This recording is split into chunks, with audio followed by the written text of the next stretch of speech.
Assalamualaikum warahmatullahi wabarakatuh. Pada kesempatan kali ini, kita akan belajar pada tema 1, organ gerak hewan dan manusia, subtema 3, lingkungan dan manfaatnya, dan kita sampai pada pembelajaran ketiga. Sahabat cerdas, sebelum kita mulai pembelajaran kita, jangan lupa untuk berdoa terlebih dahulu. Indonesia merupakan negara maritim dan kepulauan terbesar di dunia. Hampir 2/3 wilayahnya merupakan lautan. Antara pulau satu dengan pulau yang lain disatukan oleh laut.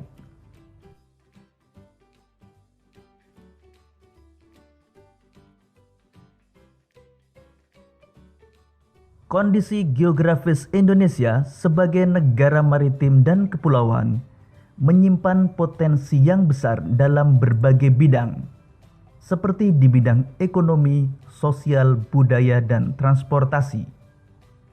Potensi-potensi tersebut dapat menjadi modal yang penting dalam pembangunan nasional guna mewujudkan kesejahteraan masyarakat Indonesia.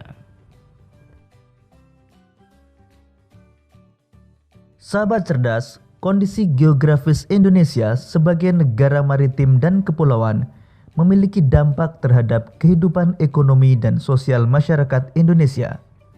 Apa saja dampak-dampak tersebut? Mari kita pelajari lebih lanjut.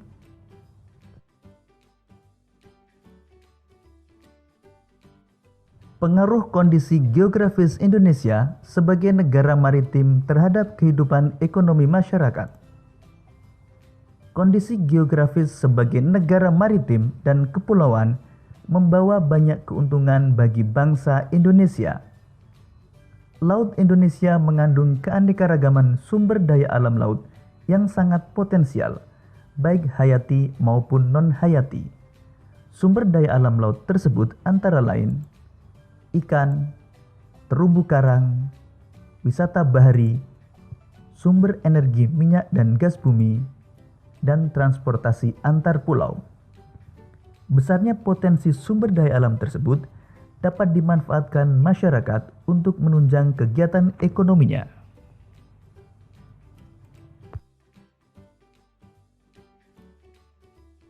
Berikut ini jenis pekerjaan yang berkaitan dengan pemanfaatan sumber daya laut, misalnya nelayan, petani garam, petani rumput laut, pedagang ikan, pembuat souvenir hasil laut, pemandu wisata, nahkoda kapal, penambang minyak bumi, dan berbagai jenis pekerjaan lainnya.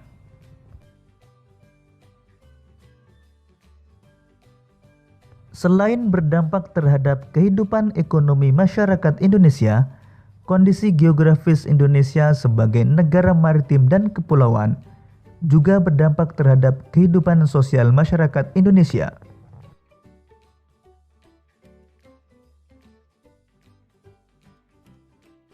Pengaruh kondisi geografis Indonesia sebagai negara maritim terhadap kehidupan sosial masyarakat.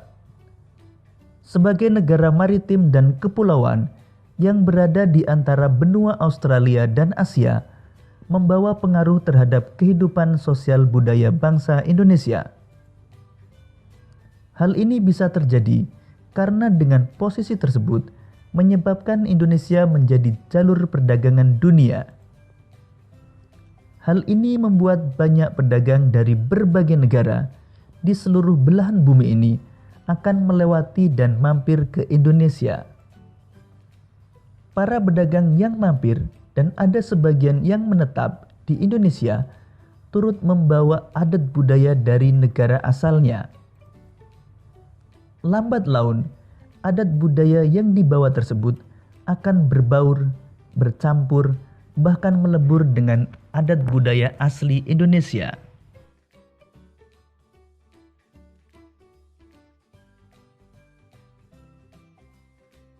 Beberapa dampak yang diakibatkan oleh letak dan kondisi geografis bangsa Indonesia sebagai negara maritim dan kepulauan antara lain, komunikasi dan interaksi antar penduduk menjadi lebih mudah, baik antar warga Indonesia maupun orang Indonesia dengan warga asing.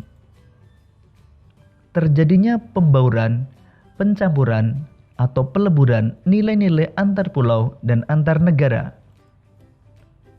Munculnya perkampungan-perkampungan etnis tertentu, seperti pecinan dan kampung Arab. Terjadinya perubahan perilaku masyarakat karena pengaruh masuknya pola dan nilai perilaku dari pulau, daerah, maupun negara lain. Terjadinya perpindahan ilmu, pengetahuan, dan teknologi. Namun tidak semuanya berdampak positif. Terdapat juga dampak negatif yang ditimbulkan. Berikut ini dampak positif dan dampak negatif yang ditimbulkan. Dampak positif antara lain, Indonesia dilalui jalur perdagangan dunia, kaya akan sumber daya alam laut, memiliki keberagaman budaya, memiliki potensi wisata bahari, dan memiliki keberagaman sumber daya manusia. Sedangkan dampak negatifnya antara lain, tidak meratanya potensi alam, tidak meratanya pembangunan dan pemerataan hasil-hasilnya, sulitnya pengawasan wilayah, rawan terjadi konflik kedaerahan, dan masuknya budaya asing yang tidak sesuai dengan budaya Indonesia.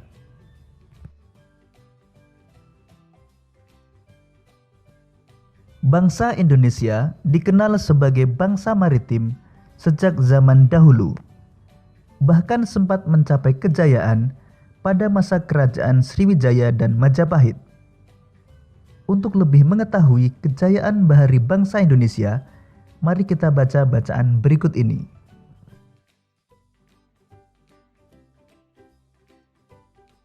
Kejayaan bahari masa lalu. Sejarah telah mencatat bahwa kejayaan bahari bangsa Indonesia sudah lahir sebelum kemerdekaan.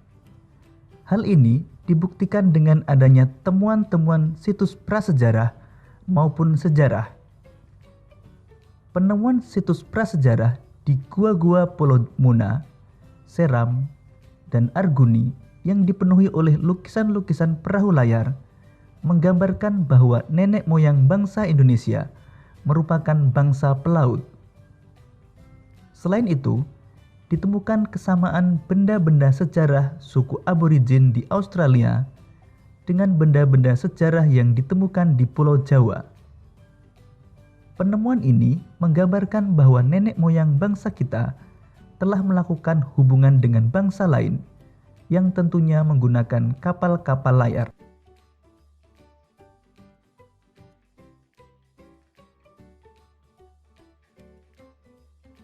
Kerajaan Sriwijaya bahkan memiliki armada laut yang besar dan kuat.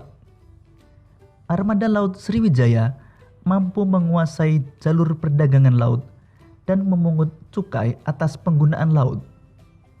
Pengaruh Sriwijaya meliputi Asia Tenggara. Hal ini dibuktikan dengan catatan sejarah bahwa terdapat hubungan erat dengan kerajaan Champa yang terletak di antara Kamboja dan Laos. Kerajaan Mataram kuno di Jawa Tengah mampu membangun Candi Borobudur. Pada candi tersebut terdapat relief berupa gambar perahu layar dengan tiang-tiang layar yang kukuh dan menggunakan layar segi empat yang besar.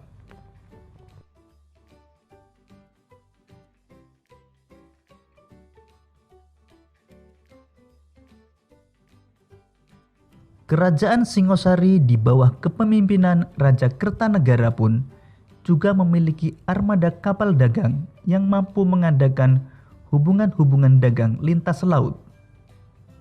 Bahkan perkembangan kerajaan Singosari dianggap sebagai ancaman bagi kerajaan Tiongkok dengan rajanya Kubilai Khan. Raja Kubilai Khan mengirimkan armada perangnya dan mendarat di Pulau Jawa.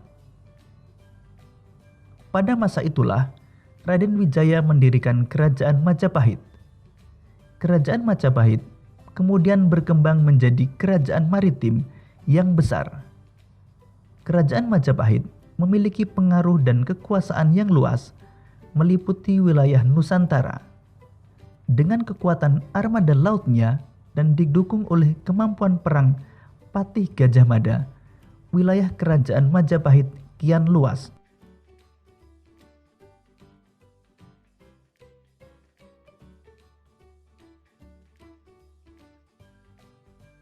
Dengan bukti-bukti sejarah inilah, tidak bisa dielakkan bahwa kejayaan bahari bangsa Indonesia telah ada sejak zaman dahulu. Namun dalam perjalanannya, kejayaan bahari ini mulai mengalami keredupan seiring terjadinya penjajahan Belanda dengan praktik kebaharian kolonialnya. Pada masa kolonial Belanda, masyarakat Indonesia dibatasi berhubungan dengan laut. Misalnya, larangan berdagang selain dengan pihak Belanda. Padahal sebelumnya telah muncul beberapa kerajaan bahari Nusantara.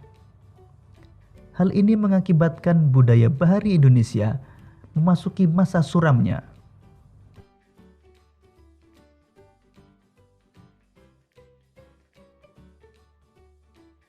Pada masa kolonial Belanda, juga terjadi pengikisan semangat bahari bangsa Indonesia. Dikarenakan pemerintah kolonial lebih mementingkan bidang agraris untuk kepentingan mereka dibandingkan dengan bidang kemaritiman. Pemerintahan kolonial menggenjot bidang agraris dengan tujuan untuk memenuhi kepentingan dagang rempah-rempah mereka dengan negara-negara di Eropa. Ide pokok setiap paragraf pada bacaan kejayaan bahari masa lalu. Paragraf pertama, kejayaan bahari bangsa Indonesia telah ada sejak sebelum kemerdekaan. Paragraf kedua, penemuan situs prasejarah menggambarkan bahwa nenek moyang bangsa Indonesia merupakan bangsa pelaut.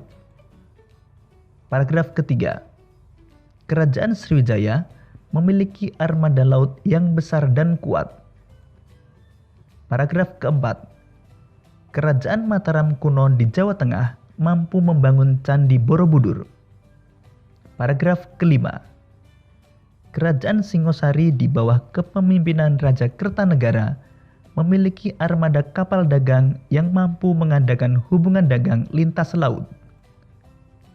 Paragraf keenam, Raden Wijaya mendirikan kerajaan Majapahit, kemudian berkembang menjadi kerajaan maritim yang besar. Paragraf ketujuh, kejayaan bahari bangsa Indonesia telah ada sejak zaman dahulu. Paragraf ke-8, pada masa kolonial Belanda, masyarakat Indonesia dibatasi berhubungan dengan laut. Paragraf ke-9, pada masa kolonial Belanda, juga terjadi pengikisan semangat bahari bangsa Indonesia.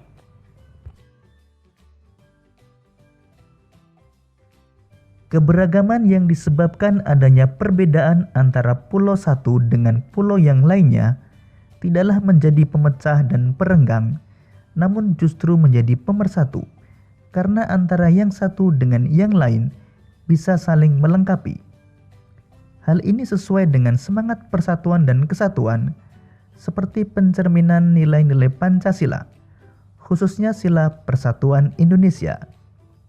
Selain itu, juga mencerminkan nilai-nilai yang terkandung di sila keadilan sosial bagi seluruh rakyat Indonesia.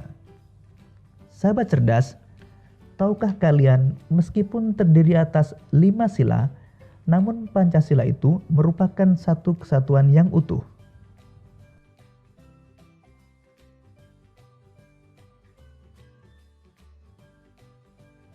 Pancasila merupakan satu kesatuan yang bulat dan utuh dari kelima silanya. Sila ke-1 menjiwai sila kedua, menjiwai sila ketiga, keempat, dan kelima. Sila kedua dijiwai oleh sila ke-1, ketiga, keempat, dan kelima, dan begitu seterusnya.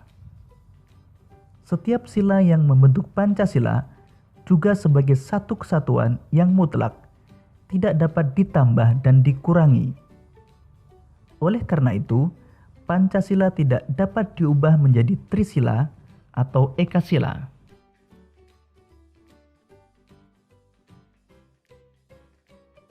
Berikut ini perilaku yang mencerminkan sila-sila Pancasila.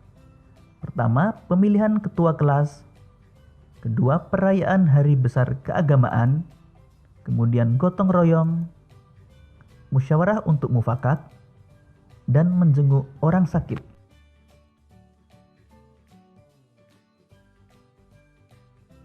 Sahabat cerdas, tahukah kalian bahwa pada pemilihan ketua kelas tidak hanya mencerminkan sila keempat saja, namun juga sila kelima, ketiga, dan sila kedua.